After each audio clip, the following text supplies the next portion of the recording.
Okay, so just getting to our final talk of the day from Mark McCormick of the University of Alberta, Universal Logic, Logic that Logically Proves Itself. So take it away, Mark.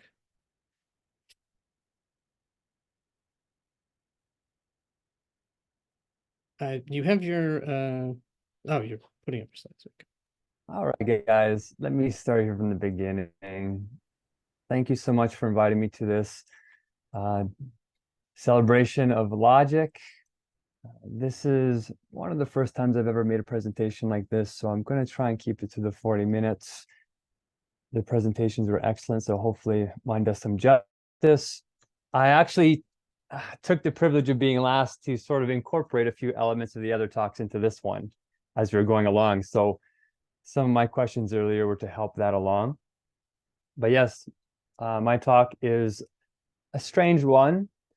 It's called Universal Logic, Logic that Logically Proves Itself, which of course has been a long-standing problem for thousands of years, since logic was formally invented, we think, by at least the ancient Greeks like Aristotle, with Plato forming the foundations and then Socrates doing some dialectical mastery to stop the sophists from using logic, from spinning the general public into circles and confusing them. So I'm going to try and show a modern version of how we're going to solve that problem for the first time, which might be relatively interesting to you guys. So I got about 2 minutes per slide. So can I just ask you to go full screen because the letters are very small? I am full screen on my side. How do I go full screen on your guys's? I think no slideshow.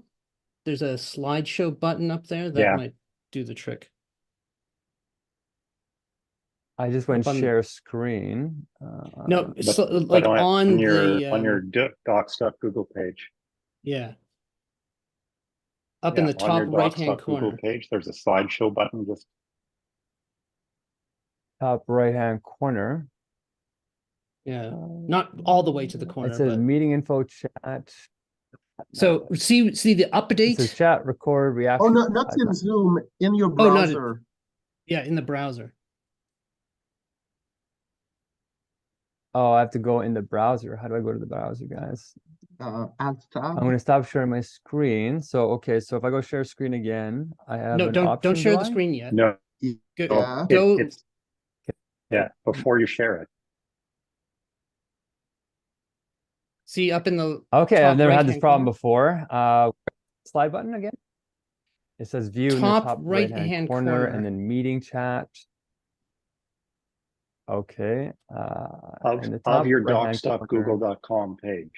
So of your docs.google.com page, there should be a button that says slideshow. Okay, yes. Okay. And if you click that, it should look like just the presentation part is showing and not like all the little stuff on the side and not the toolbars and things at the top. Okay, that's exactly what I did. So I don't know why the share screen's not picking that up. So I hit slideshow, and if I go back to Zoom and share the screen now, it should show the slideshow. Shouldn't it? It might, and it might be showing something else, but we'll wait and we'll see. Here, let's try this one. Okay.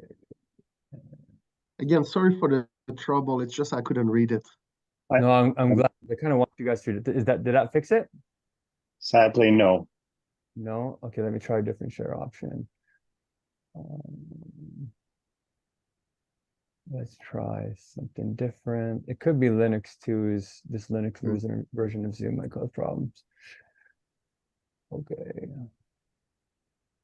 I mean, you could also just change the Zoom and we would see.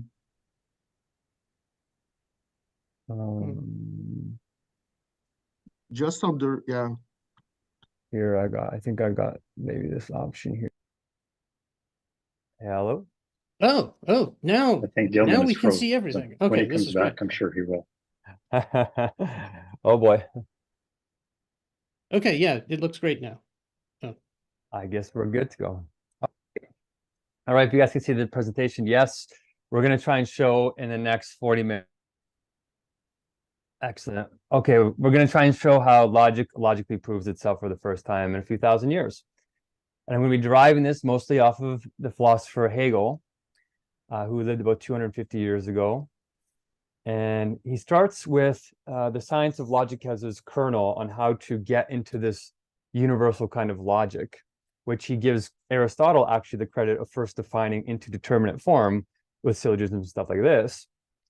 But it has a lot to do with immanence, immanent logic, universal logic. And here's a quote from the start of his science of logic, his magnum opus, of which he said everything in his system and in history depends. Very audacious, but it goes into this idea that there is a notion, and he capitalizes the notion because there's two senses that he uses it. And one is this profound sense that it is objective, that there's this entity called the notion, and then we can think with the methodology of that notion.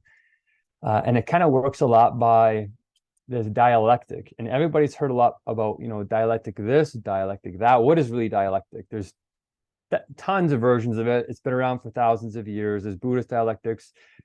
But there's this genuine dialectical moment that he's referencing here at the very beginning of his master work with the logic.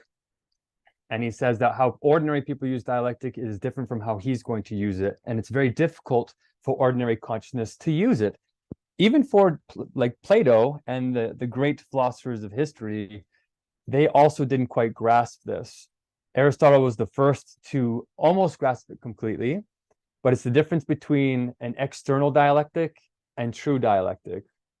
One is externally applied, sort of like what Socrates did, where he kind of takes your argument and flips it into its opposite and shows you, oh, you're contradicting yourself, and then everybody laughs at you. And he says, this is kind of like an itch. You can see here where I have it highlighted. There's a way to do this where, some people just cannot resist being oppositionally defiant, and you can always twist an argument into a devil's advocate or something like that, and it's really annoying. But it can be very useful in science as critical thinking. The sophists, though, used it in a very abusive way, and that's why Socrates came and started showing them the way of this dialectic and a subjective dialectic. It's only him discussing it as a sort of conversational tool in human language. That's what externality is, though. Immanence is different. It actually is the content of the material developing itself necessarily out of its own concept of itself or its own notion. And so he says this is really important to keep clear because no one has ever developed logic from this immanent standpoint. Most people end up in this nothingness where they end up in contradictions, just like these fine gentlemen right here. So what is the nature of this immanent dialectical development? Well, at first it looks like antinomies, oppositions, polarities. We know this very well. Kant was so intelligent, he almost broke out of this external kind of dialectic, but couldn't quite manage it. Same with Russell, Bertrand Russell, same with Wittgenstein, same with even quantum mechanics and how we're conceptualizing it today in its very paradoxical nature. One of the talks today was about quantum mechanics, so I'll thread it in. Kant reached the very limit of that subjective dialectic with this very brief moment in the Critique of Pure Reason, where he's talking about the unity of apperception judging its own self. And somebody earlier talked about how measure and judging and justifying measure is really the core of logic. And in a sense, it kind of is, except to Hegel, even judgment is too concrete to justify its own self to be a judgment. So how do you judge the judgment becomes another regressive loop, which we finally solve with universal logic. But Kant realized this contradiction that when the judging self judges itself, it already makes use of itself to do the judging. But where did the judgment come from? You end up in that self-reflexive loop and you bounce back and forth. And he said, whatever, he just dismissed it. He hand-waved it off as something not very important. Then Bertrand Russell comes along and does the exact same kind of thing, notices this self-reflexive nature of what Frege was doing with his kind of universal logic. And he discovered that, the universal set could contain itself. What happens if it does contain its own self? Well, then it also ends up in a self-reflexive loop of containment where it contains its own self, but then it can't contain its own self. Well, if it can't contain its own self, then it has to contain its own self. And it's the same kind of process. And then Wittgenstein gets to something similar as well with his language games, and he's showing that ambiguity and relativity of language is really the problem. And he's saying, look at this picture of an animal, and depending on how you look at it, it can look at first like a rabbit, or you can change the way you look at it into a duck. And he says, that's the problem here we can never get out of. And it's because our language is relative to us. And that's another version of the self-reflexivity. And then in quantum mechanics, we also get into this where the subject collapses the object, but the object also seems to influence us because we're in an objective universe, not solipsism, right? And entanglement is this strangeness between particles that are closely entwined, but also happens between this subject and the object, where we actually seem to collapse the wave function when we measure it. And there's that word again. So this way of things, this inherent contradictoriness at the root of many systems seems like an element we can't get rid of. And this is what Hegel's calling the notion. It moves by contradiction. This is actually the truth of a system, a logical system, not an undermining of it. But there's two types of circles that trick us. And these are sort of the bad ways of sort of thinking about these circles that doesn't get to the speculative truth. And in this paragraph here, I quote Hegel again, saying how ordinary consciousness can only reach the form of antinomy and makes all the propositions one-sided and trying to keep them fixated, rigid entities, right? But he's saying actually they're ideal moments, and the true nature of consciousness, the logic we're already using, operates by this notion automatically, but we're fragmented and broken, which is why we can't solve our logical puzzles, get out of antinomous thinking, which is ordinary thinking, and get into genuinely logical thinking, which is speculative thought. This is why to Zeno, who's the ultimate dialectical master, Hegel said, he's the moment where it came into history, contingent history. That's where he showed motion is impossible and all these things are impossible. And so he ended up in that negativity of the antinomy, but he couldn't get to the positive speculative truth that there's actual ways to resolve this meaningfully. And that's what Hegel does with a reinterpretation of Aristotle's syllogism.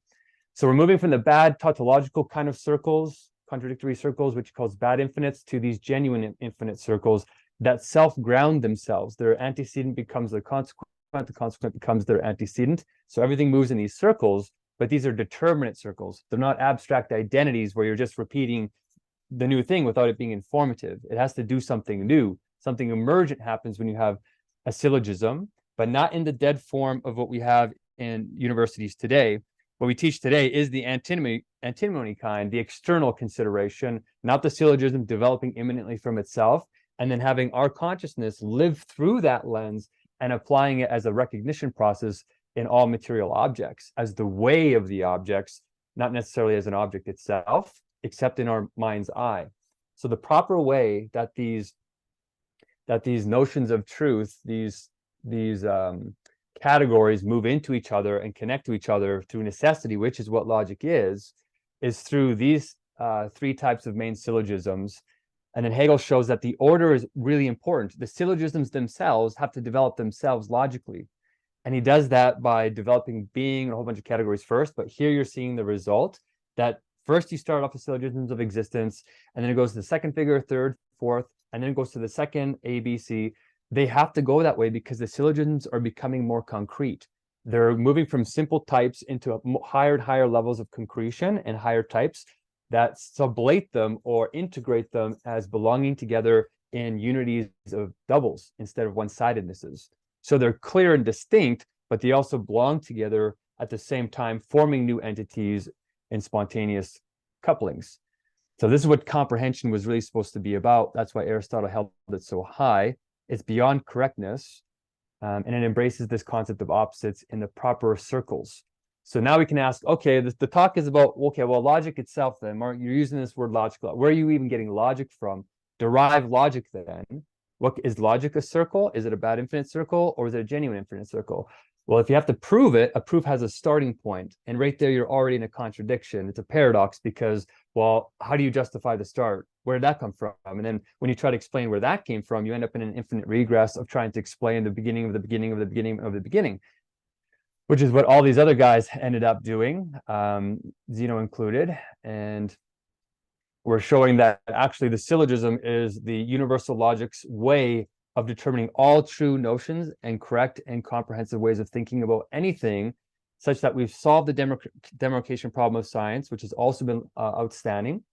because a lot of the principles in science we're using are self-evident in esoteric ways. We haven't actually proved them. They're just so basic, they look like they're self-evident. Just like Descartes said, you know, in Cogito ergo sum, he said, well, thinking and being are spontaneously one. They're not separated by syllogism, because if they were separated into two distinct things, then you'd have to justify rationally where the two parts came from, and then you get into that order problem.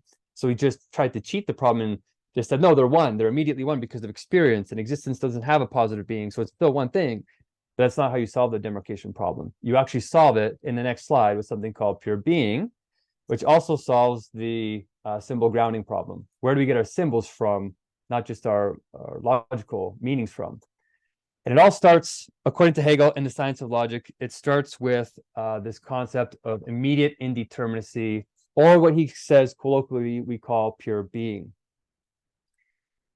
So how do we get to this pure being and justify this as the beginning of logic? How is this presuppositionless? How does this not have a beginning before it? Well, there's a trick here he performs. He doesn't use any syllogisms. He doesn't use any triads. He doesn't use any taste, touch, sound. He doesn't use anything in the five senses. And, you know, it kind of upsets a lot of Hegelians because a lot of them think Hegel uses triads, and he does, but not at the beginning, because then you have to justify where the triads come from. So you have to negate even the triads before you even get to pure being, this immediate indeterminacy.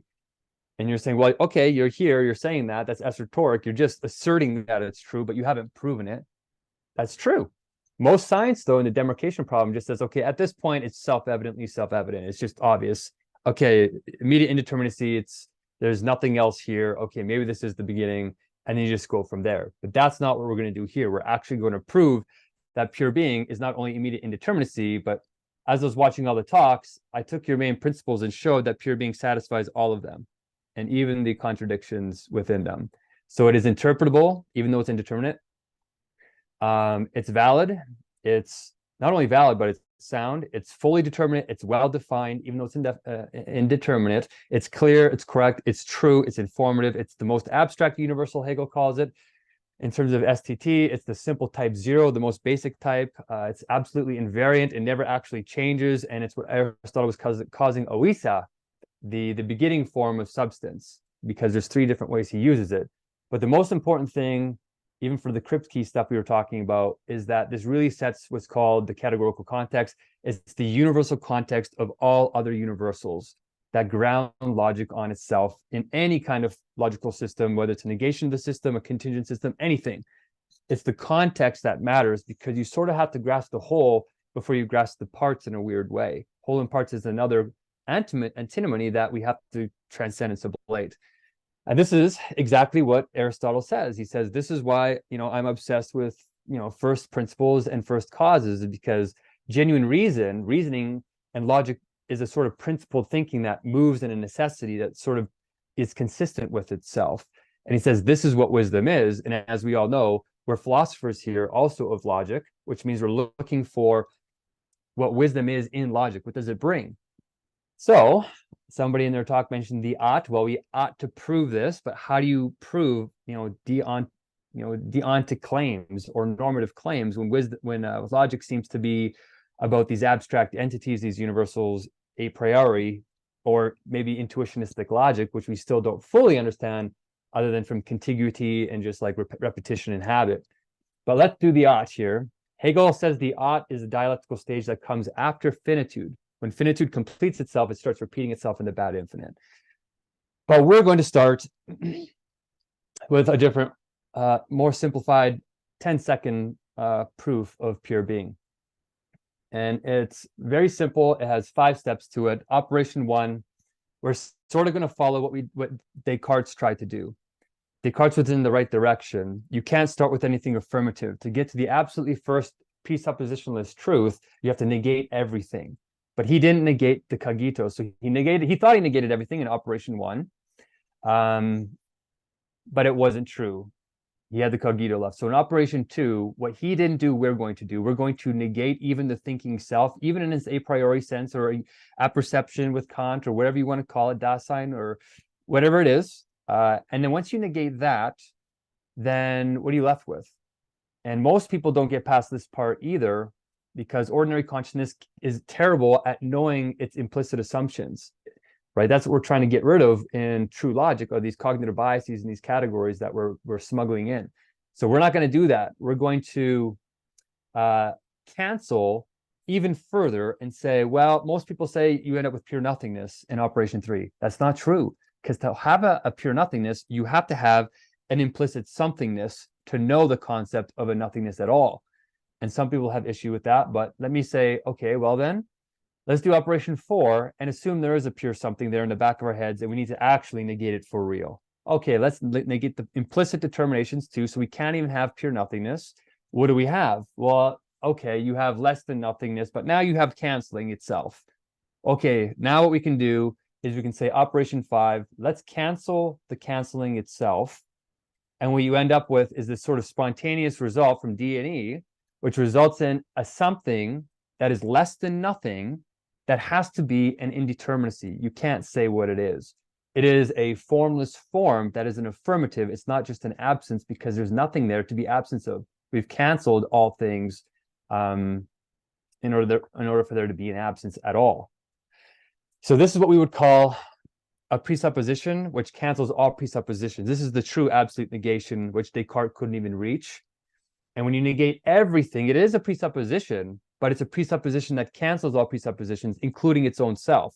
So that means it is presuppositionless presupposition. So it breaks us out of contingent logic and gets us into the first move of the absolutely immanent logic, which is this universal logic that spontaneously derives from its own nature. And that's why Aristotle made all these claims that nature was such a big deal. So the very first definition of the universal logic of this first affirmative category can't be nothing. It is immediate indeterminacy. Seems pointless, but I'm going to show that it bridges all these amazing contradictions in our logic, and it's going to unite areas of math we never thought could be united. And it also has political consequences and positive outcomes, because all of our diplomacy, all of our language, all of our communications are just this logic and these oppositions ripping us apart. That's what Russia, Ukraine, all these wars are about right now. It's because our language has a broken grammar, which has a broken logic underneath it. So we're going to solve that in a few more minutes. So those are the steps. Like in 10 seconds, you can say those to anybody. That's how you do a true absolute negation. And D&E is kind of stuck in there too. But it gets you to AUC, the absolute unshakable certainty that all of us logicians are looking for. But there's 4 different ways that you can do those 4 very quick steps. There's 4 levels of realization once you actually grasp the steps. So the first level is what we call the subjective objective absolute negation. And this is what Descartes tried to do. But he didn't reach immediate indeterminacy. He didn't reach the true ground of truth. He ended up at the cogito, and then he just didn't derive where the cogito came from. He caught again this self-reflexivity that, Wittgenstein and Kant with the self-judging itself, and with Bertrand Russell with the settle. He grasped that same notion. That's what the cogito is, but he didn't get past that. So you can try and do this and get to level 1, and that's where you'll end up. So that's not the full proof. That's what people think is the proof so far. That's the best until this point. So we're just making that clear. That's level 1 of where people thought truth laid. But we're saying that not only is it not the right form, it didn't even get to the right place. So it's wrong on 2 accounts, in form and in content. So we're going to go one step further. That's level 2. And we're trying to say level 2 is the subjective absolute negation. So this is still in your head. And if you look on the screen, I have little pieces of, little head things on the side here. I don't know if you can see the really light one, but there's a head in the first one and there's a head in the second one, because these are happening in your mind. This isn't objective transcendental out there. This is like the intuitionistic thing. We're doing this as a thought experiment in our heads. It's a subjective absolute negation that we're doing in our heads for experimental purposes. A thought experiment, maybe, as Einstein might say. And you know what? In this level 2, we get beyond Descartes and we actually do reach immediate indeterminacy. And we negate our implicit biases and all that. We reach it, but it's only in our heads. That's what we just described. Okay, so now that's level 2. Now level 3 gets a little bit more profound. And I have this black silhouette of a head here because it's an emptying. This is where we start to get into the weird religious stuff, the mystical stuff. But now we can put into scientific form for the first time and make it into a logic that we can teach. And then I put Popper here at level 3. Popper realized objective absolute negation because these first 2 modes are falsifiable. we know the wrong way to do this absolute negation. Descartes did it.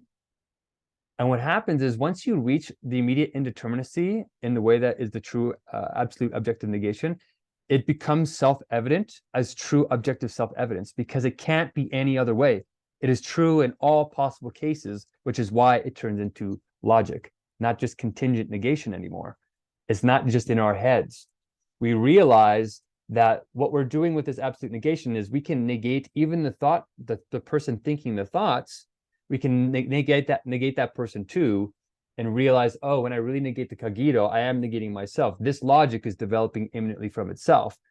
And you might say, no, that's still not true. You still have a brain. These are thoughts in your head. You're wrong. Still intuitionistic logic, but it's a cool little trick.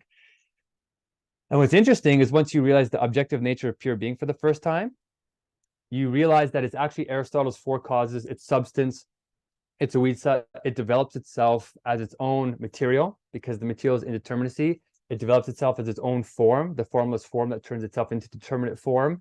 It is its own efficient cause. It does it of its own nature from spontaneity because we canceled everything else. And then it does it as its own final cause because this purpose is immanent to its own self. The whole point of being is just to be itself. So all this interesting stuff starts to click, but it's still subjective, still in the head, even though we might realize the objectivity of it.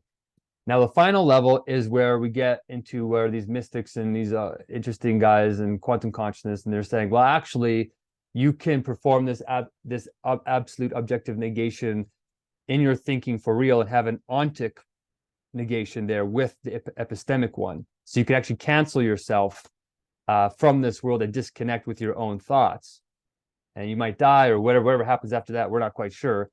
But in some strange sense, the immanence, because you're part of the logical system and the system is absolute, you have to be the absolute in some sense, which means when you perform that absolute negation on your own self in the ontological way, not just in level 3, the epistemological way, then in some sense it has ontic power. And this is where the quantum properties of the brain and the mind-body connection and all this, how can we move our arm with our thoughts, all that kind of, affecting the real material world with our a priori thoughts or imaginary thoughts, comes into play and says, wow, we can actually become this pure being, ontically, epistemologically as well. So just to explain it in picture, this is what it looks like. Level 1 is you negate all your thoughts in your head and you get to cogito, and this is where truth is, but you're negating you're not realizing this objective world is here, this transcendental world. You're just thinking it's in your head. These are just epistemic negations. Then you go next level, level 2. Okay, you negate all your contingent thoughts and you negate the cogito, and then you think pure being is in here. And these are still epistemic negations, but at least you've conceptualized correctly the concept of pure being to get to that clarity and validity. Then level 3 is actually realizing it's in your head immanently, but it's also developing itself immanently over here in this transcendental world of logic, developing its own self. This is the Hegel stuff. This is the realm of the science of logic that he's talking about, where really the categories we use every day already existed eternally as substance unchanging. That's why it's invariant. It just develops itself in a circle, and then it negates itself as a whole into what we call the a posteriori created world. And Christianity and all the religions try and make these distinctions, but they can't do it in logical form. We're just showing that it's just negation and negation of negation, which is sublation, over and over and over again into these oppositions that are antinomonies that sort of follow the law of excluded middle.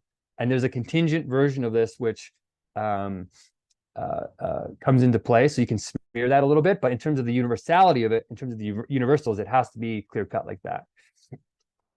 So you can see here I have a lot of notes because I thread a lot of your talks in here, but if you look quickly, your talk should be somewhere in here.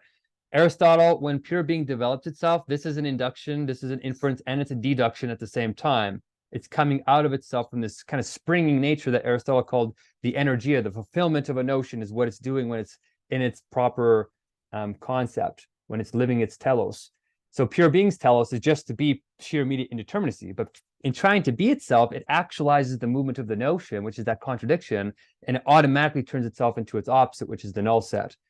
But then it also turns itself into these other domains in this cumulative type setting, which is what Alan, I think, was talking about. So this movement happens without any human thinking. This is what we're tapping into, according to Hegel, to even have rational thoughts at all. This is purely comprehended. You can see that pure being has a pure moment, but it also has an outer moment. There's a duality that happens whenever you try and grasp the non-duality of a duality. grasping them together is the full non-duality of non-duality, which is comprehension. Quine talks about this a little bit, but in the material world, there's contingency, so it doesn't have to follow the universals. This is where you can get the particulars not aligning with this logic. So you can be irrational. This is where they think free will comes in. All this kind of cool stuff happens. But we're just trying to show this is the logical way of mapping it out. And this is what some of these great philosophers were talking about, like Hegel. This is level 4, the last level of the proof, right? Now you just cancel everything. This is like an epiontic negation. You're actually going to perform it. This world disappears, and technically your thoughts are supposed to return to something like this, the immanent movement of truth itself. And we have intuition. This movement is like pure intuition itself, intuiting itself. There's no one here intuiting it. It's pure being's own nature moving itself as its own thinking and being simultaneously. The speculative unity of thinking and being is actually happening here, not in Descartes' cogito. And this is why, it's kind of like observing. It's like the quantum stuff. When you observe the wave function, it moves itself, it particularizes itself. But in terms of the universal domain, the universal particularizes itself into particular universals, which then circle back around and ground themselves. So this is the absolute objective realization of what immanence really means, with you tied up in it as a subjective thinker that can impact the real world with actual logic. And it's coming from this power being imminently repeated in a recursive form, in a systematic form, in what we call material reality. So this solves the hard problem, the soft problem of consciousness. This is the bounded and unbounded morphisms, because pure being is unboundedness. It has no bound. That's why it's continuous in all forms, all determinacies, but at the same time, its own negation determines it within that fold and connects all these worlds together in a really interesting way. So that's kind of why the observing of pure being turns into its own development into actual being. Okay, so with not too much time left to go here, there's a lot more to say, but to try and put this into modern logical terms, this is where I'm sort of at the cusp. If I had a lot of time, I would be doing just this right now, but trying to translate universal logic into analytic form is basically what the next goal is, because Hegel already sublated continental philosophy and analytic philosophy entirely. We just haven't put it into a language that we understand in symbolic form. He uses prose, but the way that he uses the words is in their absolute definitions. That's why they look contradictory to ordinary consciousness, is because we're the ones inverted when we try and project our meaning making onto the universals. It negates us back as what we feel is confusion. But really, Hegel wrote with absolute, like, this incredible clarity. So my attempt to try and translate this absolute ontological proof from prose into sort of contemporary logical language, predicate logic, stuff like that, I called it unijection. So this absolute negation, as we saw, is a movement from the contingent world. Maybe it's a neighborhood model from the Kripke stuff we learned. There's a bunch of potential worlds. We could be in a simulation right now. Even if it's not true, it doesn't matter. Whatever possible combinations of contingency and any possible situation in our material world, we just negate it all. You could be a 5D alien in the 7th dimension. Doesn't matter. Take any affirmative thing in your mind, in your conceptual apparatus, and negate it, and then negate yourself, and everything narrows with these red arrows into this point. And this is the point where negation negates its own self. These negations move from contingency, this co-domain, this modality of contingency, it moves it to necessity. It's a transformation, because when you negate the negation, you end up in this indeterminacy, right? Where it can't be any other way, because to do anything more than absolute negation is introducing an affirmative. So guaranteed, it is self-evident just in that criterion that this has to spontaneously arise, because it can't be nothing. It's a negation of that. So it can't be nothing, so it has to be an affirmative. And we call this a necessity, potentially a new modal mode, which is the true necessity that we're trying to approximate with what we have as contingent or inherently relative necessity. That's what our logics are today. So this is where I'm trying to map it out. I'm calling this unijection. So instead of a surjection it's basically taking the codomain and we're making it a oneness, an immediate oneness. Even though it's unbounded, it's just reducing every possible potential world case into one case, absolutely necessarily. And that becomes the absolutely necessary frame. So it's unified, it's universal, it's like a university is supposed to be, high-level general knowledge. This is the point where that happens. I call it unijection. There's a bunch of information there if you're interested. There's a Garden of Eden stuff. A bunch of religion kind of comes in here, and this is what they're trying to approximate. But here's me trying to solve Gödel's incompleteness theorem to show, well, actually, even Gödel's incompleteness theorem is, again, just that relative logic, that relative necessity, where he proved this world, the contingent world of incompleteness, can be proven, because true completeness has to sublate or incorporate its own incomplete moment. So you have these abstract principles, first causes, that then negate themselves into their incompleteness mode as their own process, maybe Whiteheadian process, and then that negates itself into the concrete Gödel completeness theorem, which he never got to because he couldn't break out of ordinary logic and reach universal logic. And he couldn't sublate these into the one completeness, which incorporated them both. So this is how we get the D&E, I think, into a decisive point with LEM, and it reduces these confusions and these mixtures into the absolute clear definitions of absolute meanings. This is how real meaning works. It works in these sort of triads, and if you don't understand this dialectical nature in a speculative way, you get turned into your opposite. What you mean to do, you do the opposite because your ignorance flips you into a one-sidedness.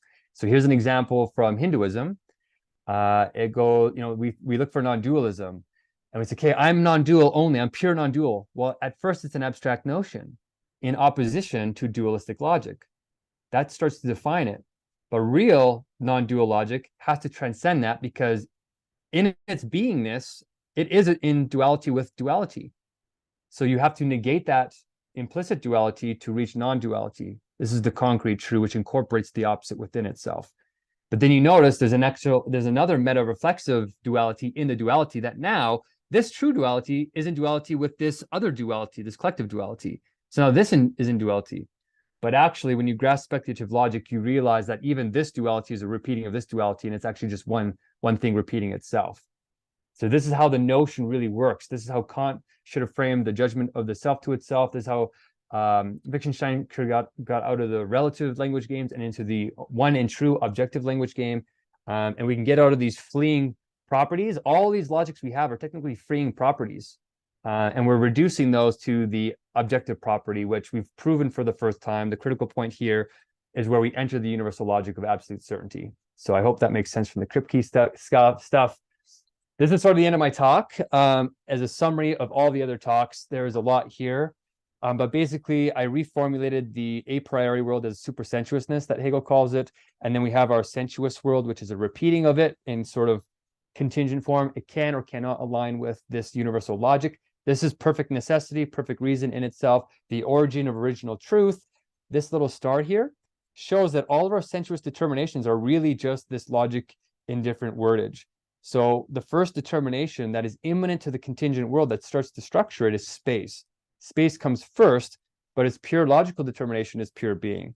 Then it negates itself into time, and then that turns into matter, and then we get all of our universal empirical laws from this. It's just a repeating of these universal ones. We just have to translate all of our mathematical theories into the forms of the notion where they have their opposites self-reflexively in themselves.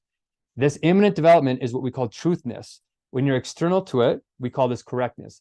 You can be correct, you can reflect on material reality without coming from this universal side, but correctness isn't truth. Truth means eternally self-grounding in itself. If your truth is grounded in you as a contingent thinker, then it by definition is ungrounded truth and is just esoteric on some principle somewhere you haven't justified. So we're just showing that even consciousness is this immanent self-reflexive loop, but there's a bad way to do it, which means you're unaware or intuitive. But then you can become meta-aware of it as reason and what we call philosophical thinking. And we have something called the Feminist Encyclopedia of the Sciences, which is Hegel's encyclopedia that we're transferring into women's studies, because he basically only cited men in history, and women are capable of reason too. They can return to this immanence within themselves to reach spirit, just like men can. And this is why spirit is male and female energies at the same time as one universal logic. There's a lot more there. There's measure there. Measure can be immanent and it can be not immanent. We want to return to the immanent organization of the universe. So I think that answered hopefully a lot of questions. But the question now I'll end with is, all right, there's a lot here. You know, even instrumentalism was mentioned and master-slave dialectic. Well, if you're external to this universal logic, you're automatically a slave to it and to the laws of the universe, because really understanding leads to clarity on things, which means your attentions can align better with the laws you're trying to manipulate in the material world, and you can increase the chances or the probabilities of collapsing the wave function into what you really want. collapsing probabilities, or epistemic states into ontic states. So this is where we don't want to have instrumental application of this universal logic. This is an immanent from inside out logic of which you are intimately a part of, and makes you a master of it and a master of yourself and a master of your world. This is why philosophers were considered wise and powerful, is because they could find these universal principles in any context and do the right thing. So we want to make sure the negations are immanent and not just instrumental. That means external. And that means you have to get into speculative thought. So I took notes while you were all speaking. This is how I threaded in all you guys' amazing comments while I was watching you. It took a lot of work, but the end point here is, okay, what's the point of logic itself? Why are we doing all this? Some people are going to be like, this is crazy. What is this? For me personally, I think we're in a mega crisis right now with this meta crisis and poly crisis. The meta crisis is a crisis of meaning, where we can't understand each other and trust each other enough in a oneness and that universality to actually work together quick enough to generate material solutions to the poly crisis, which is how to get an AI to align with us, to care about our being and not destroy us in some kind of paperclip, recursive problem that has no humanity in it, or CRISPR, this mega separation and stratification of humanity, where our technologies are so powerful that those who have them become basically a different species compared to the rest, solving aging, all this stuff. We have World War III brewing, hopefully not with nukes, on 3 different fronts. We have climate change, whether it's man-made or not, it seems to be happening on 16 different fronts. And we're hitting tipping points very quickly, because the way we treat our earth is in a broken logic, where we broke that circle of wisdom, circle of life. And then we have a mental health crisis where we're super connected by social media, and we have tons of connection, but it's external connection. It's not substantial, it's not satisfying, it's hollowing. We need to get this internal connection, this immanent connection again, which allows us to feel significant, like we belong. All these types of problems are logic problems, but people don't think of them that way, except for the deontologists, it looks like, the deontological logic, which is amazing to see here and was explained very well. So what we're going to say in this final slide is we're going to solve all these problems with one logic, and we're calling it universal logic because it truly is universal. It goes across not just all these problems, but it goes across all logical systems constructed in human history. And they're all listed here in this spreadsheet that we created called the synchrony document, where we're synchronizing all the sensuous symbols with their universal meanings and redefining them, the sensuous symbols, taste, touch, sound, smell, whatever they put to the meaning, we clarify that and say, here's what the universals are in your symbols. And we show a universal translation mechanism, not just in formal languages in terms of English, French, whatever, but conceptual frameworks are being translated. That's the power of this document. We have person here, we have Frege, we got Boole himself. Of course, the red column is Hegel, who I think has the right immanent order to start restructuring and creating a tremendous amount of meaning making, which is the true logicism that Frege was looking for to translate math. But we're going to do this with not just math, we're going to do this with chemistry, biology, animals, humans, free will, state politics, civil society, families, everything. And this is the pragmatic and political healing aspect, especially between men and women who are also dividing across this antinomy. And it's going to be our marketing logic, so that we can actually get this out there quickly and stop having logic in its back little corner in some philosophy department, and have it running the world in a much more powerful way, so that we can answer this question of why are we studying logic in the first place? Well, the fitness of purpose for this universal logic and this new world spirit that we're trying to create as a thinking, a reasoning from this universal logic. We're doing this because Hegel says the purpose of logic is really genuine freedom. And when you understand your world, it is liberating, and it's contemplation at the highest levels of self-satisfaction, and it generates a universal logical empathy, which is what spirit is. Thank you very much. I love to have your questions. All right.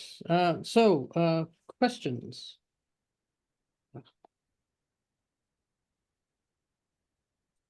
Nicolas? Yes, so I'll start with the very last thing you mentioned, because about the relationship between the study of logic and genuine freedom. When I teach logic, I always make that case to my student that there's a reason why logic's been part of the liberal arts curriculum for so long. Liberal arts, liberal is supposed to be about the the skills that a person needs to have in order to be free. But I always feel like, okay, I tell them it's necessary to acquire some level of logical proficiency to truly be able to think for yourself and be free, but I don't think it can be sufficient. Uh, but you seem to suggest that it can be enough. So how could it be enough to just study logic and have all the tools to exert your freedom? This is a great question that I was asking once I got to about 1,500 hours into Hegel's Science of Logic. There's a crisis that happens. You end up having like a logical ego death. You actually have to let go of all your most cherished possessions. It's the most scientific thing you could do. It's absolute skepticism. And when you do that, you sit there and you're like, okay, pure being, now what? Immediate indeterminacy. You can't say anything about it. It's like the Tao. It's like the minute you can say what the Tao is, it's not the real Tao because it's determining it, right? It's making it finite. So how do you go from that to useful normative claims? How do you actually say, well, you have to make this law in that state and don't hurt that person? And how do you use that in the material world? Well, that's what that slide was about when I was showing what space and time were. Hegel in his philosophy of nature, right? We have the science of logic comes first in his encyclopedia, then the philosophy of nature. And what people don't realize, and it took a few thousand hours after this like breakthrough moment, there's a 1,500-hour breakthrough moment where the coherence starts to happen to you. But once you start to do that, recognition starts to happen too. And you get a deeper recognition of where the universals are moving in things. And you can start lining it up with how they move in themselves, or what Hegel calls moving themselves. That's also what love is, by the way, he says. All virtues come from this recognition process. So what he did is he said in the philosophy of nature, I recognize that space is this determination and time is this. And so he's just ordering the phenomenal concepts that we have in terms of the way the notion operates. So he's taking all the contradictory concepts like space and time, and he's doing basically what Einstein did, except 200 times.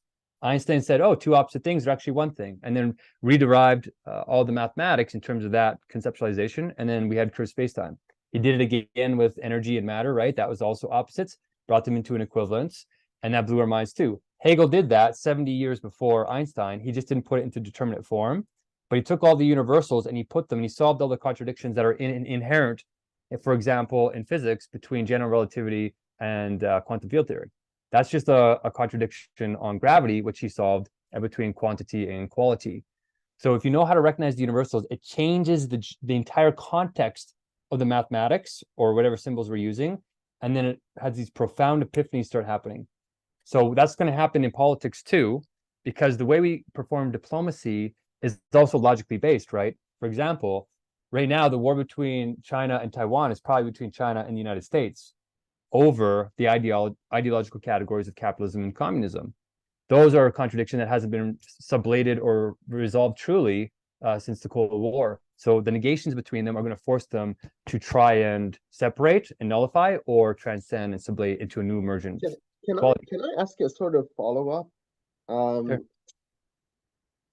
One thing that annoys me a lot, I gotta be honest, with the Hegel science of logic and the scholarship around it, is that to me, I can't wrap my head around it, right? I just don't understand the words that are used and how they make sense together. And then often the type of answer I get when I start asking questions about the meaning of those things is I get answers that are very much like what you were saying, say, about Descartes or Gödel, that they just couldn't get rid of such and such, or they couldn't overcome such and such. And just like you just said, basically, it seems like you just need to have this epiphany, right? And that's very typical of German idealism, to have this sort of cult of genius, right? That has the great epiphanies that normal people don't have. And to me, one of the things that I've always loved about standard logical curriculum is that you don't need to be a genius. You don't need to have epiphany. You just need to put in the work. And is that not a profoundly elitist thing where the answer is always like, okay, if you don't understand, that means you don't have what it takes?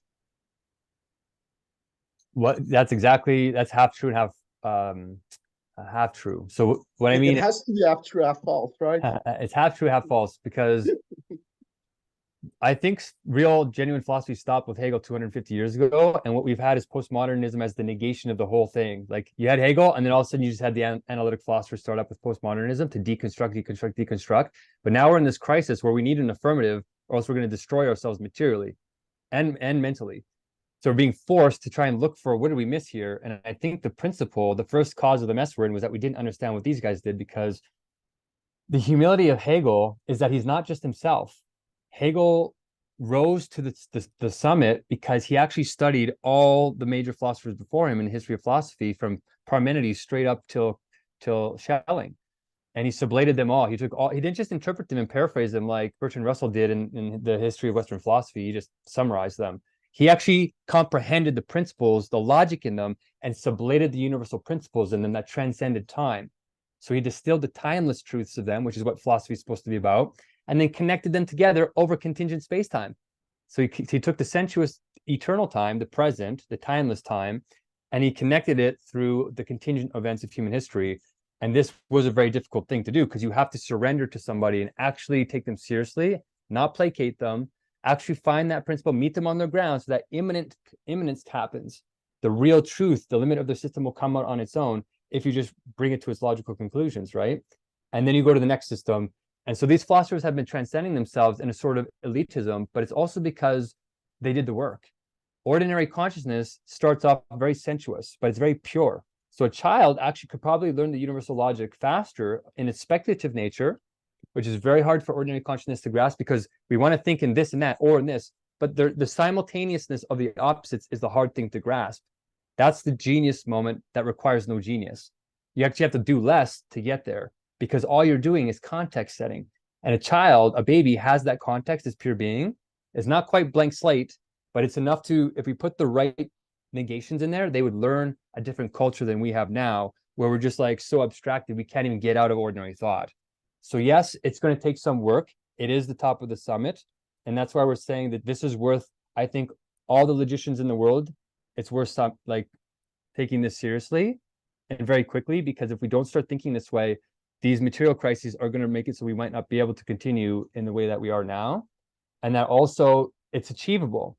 So in religious consciousness, this logic has been going forever. Jesus was doing it, Buddha was doing, all these guys were doing the universal logic. But Hegel says there's three moments of absolute spirit that embodies or forms that expression. One is art, one is religion, and the other one's science or genuine philosophy. And he said he just translated it into the form of science, which is systematic, instead of spontaneous enlightenment, which only happens every couple hundred years. So now what we can do is we've parsed the universal logic into 200 step categories, simple types, so we can teach it in a stepwise way. So we have a gradual enlightenment happening that can be much easier for people who are in ordinary consciousness to actually realize this greatness is in them. So it's a very beautiful sublation of elitism and sort of universality and egalitarianism, and getting somewhere that we can all understand together if we do the work. And that's what I'm inviting everybody here to do, because it's basically the essence of love too. It makes life worth living. I hope that makes sense to you. The epiphany point too, everybody can reach that. How I reached it was that I didn't, if you are curious, what you have to do is don't stop at a part. I forced myself to go through the whole system 11 times. I didn't understand anything for 1,500 hours, not a single word, nothing, because the words are flipping in their opposite meanings. And what it does is every time you think you got it, it'll flip, and that negates you, and it's painful to our egos. So once you go through the system 11 times, you get negated so much, you literally have an ego. Like every concept you thought you understood, every single word, every self-evident proposition, everything suddenly is up in the air. Like it actually unhinges. And then all of a sudden you have the power to realize a real insight, and you get to this coherence. So that's the context of pure being. That's how you get there. That's why he wants you to read it. He protected his holy word, unlike the Bible, because he prevented you from edifying it. You can't read Hegel and think you know Hegel if you're in ordinary consciousness. That's why he forces you It's a brilliant way to write. It forces ordinary consciousness to say, I don't understand it, and stops pretending like it does, even though it does anyway. But we need to return back and actually do the work and give that man a chance, because I think he has the answer to basically all of our problems.